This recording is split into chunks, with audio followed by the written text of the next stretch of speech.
1. Zohran Mamdani, NYC's controversial mayoral candidate meeting key Democrats. 2. Bernie Sanders on anti-Semitism, advice to Zohran Mamdani. 1. Zohran Mamdani, NYC's controversial mayoral candidate meeting key Democrats.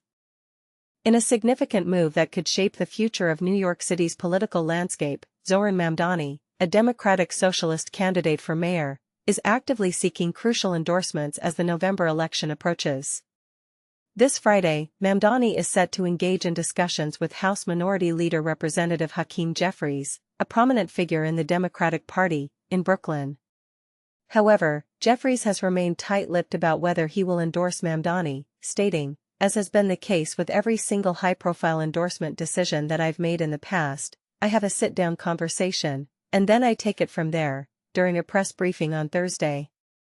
Mamdani, who openly identifies as a socialist, is also anticipated to meet with Senate Minority Leader Chuck Schumer, although a specific date for this meeting has yet to be established. Observers are keenly interested in how the differing views on Israel between these two Democrats might influence Schumer's endorsement decision. Schumer, a longtime supporter of Israel and a vocal critic of the boycott, divestment, and sanctions (BDS) movement, contrasts sharply with Mamdani, who has been critical of Israel and advocates for BDS.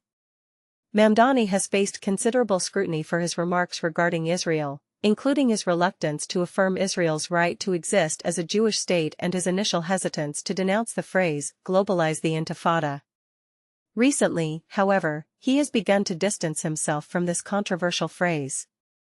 According to a report from the New York Times, Mamdani informed business leaders that he would refrain from using the phrase and would actively discourage others from doing so, with plans to clarify his stance in the coming days. While Schumer has not yet publicly endorsed Mamdani, he has defended him against Republican critics. In response to former President Donald Trump's assertion that he would have to arrest Mamdani if he were to become mayor and refuse to cooperate with ICE, Schumer labeled the threat as pathetic absurdity, emphasizing that such actions are fundamentally un-American and could lead to a dictatorship. Despite the lack of an endorsement from Schumer, Mamdani has garnered support from other influential figures, including Representative Jerry Nadler, a notable Jewish Democrat from New York.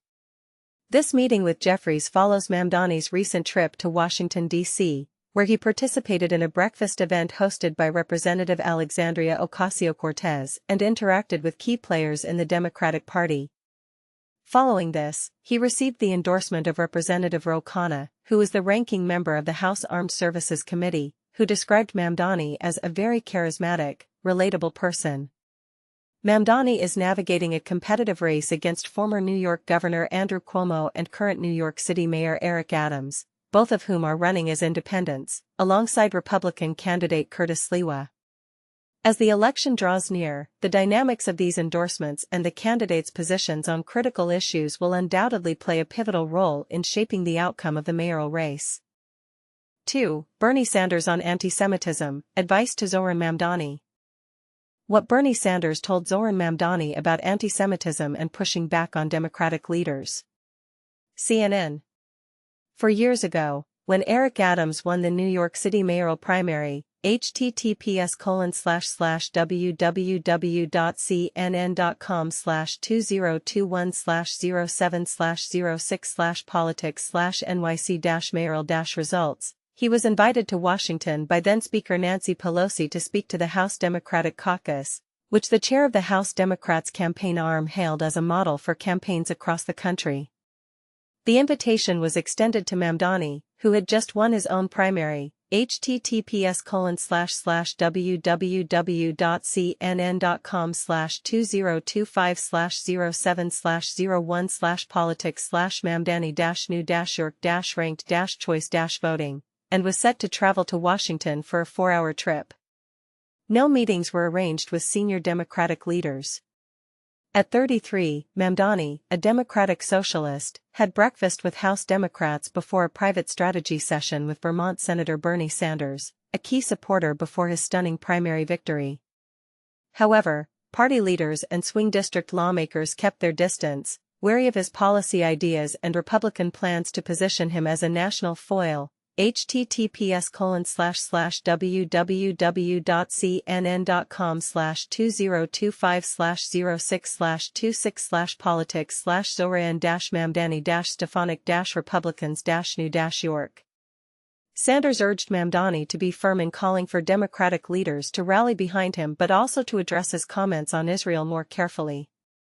A breakfast meeting, organized by Representative Alexandria Ocasio-Cortez, who had endorsed Sanders before the June 24 primary, saw roughly 40 House Democrats ask and take notes about Mamdani's message of affordability. Mamdani joked that he'd gone from being the hunter to the hunted in terms of getting support.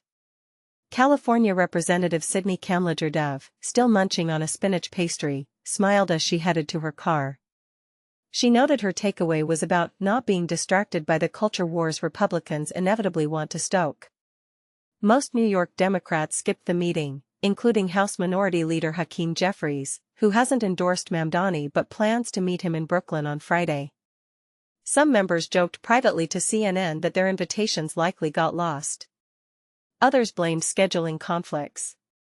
A half-dozen political trackers, one carrying her fluffy brown dog as she held her phone up to take videos, hounded House Democrats about condoning the phrase, "globalize the Intifada," which Mamdani has moved to distance himself from despite facing allegations he hasn't sufficiently condemned antisemitism.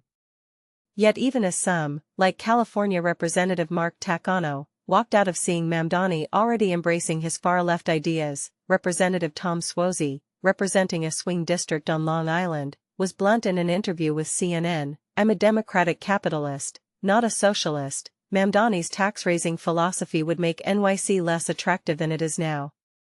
Asked why she wasn't standing with Mamdani or offering him a national campaign, House Democrats campaign chair Susan DelBene said voters in swing districts want local leaders focused on lowering costs and countering Republicans.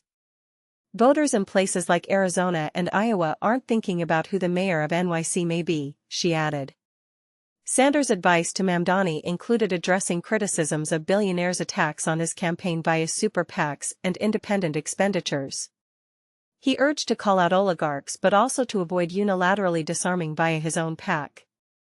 "What I find outrageous," he told CNN's Anderson Cooper, "is that billionaires openly say, well, yes, Mamdani won the primary, but we're going to spend as much as it takes to defeat him." For other Democrats holding out, Sanders said there should be no supplication, no even to Jeffries and Schumer. He argued they should support Mamdani, the Democratic nominee, since he's the candidate. A person familiar with his comments noted he did the same when he lost the Democratic presidential primaries to Hillary Clinton and Joe Biden. As a Jewish senator, Sanders urged Mamdani to be cautious about how he addresses Israel. Both are critics of Netanyahu and Israel's Gaza war. Ahead of the trip, Mamdani told business leaders in New York, https://www.cnn.com/2025/07/16/1/business-leaders-meeting-new-york, to discourage the phrase, "globalize the Intifada." Though he hasn't used the phrase himself, he believes it's a rallying cry for Palestinian human rights and refused to condemn its use during his primary campaign.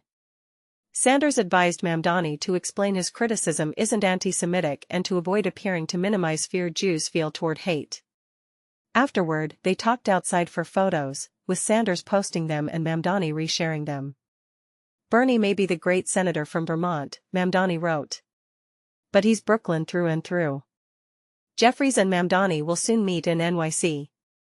A Jeffries spokesman declined comment on why the House leader hadn't extended the same invitation to speak to the whole caucus as Adams received 4 years ago. The two still don't know each other well, and Jeffries has been holding off on commenting until they meet.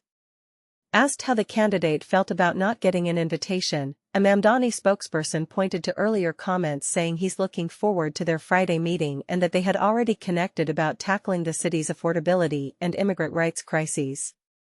Representative Pramila Jayapal, the Washington state congresswoman and former chair of the Congressional Progressive Caucus, had a private meeting with Mamdani. They discussed campaigning and policy.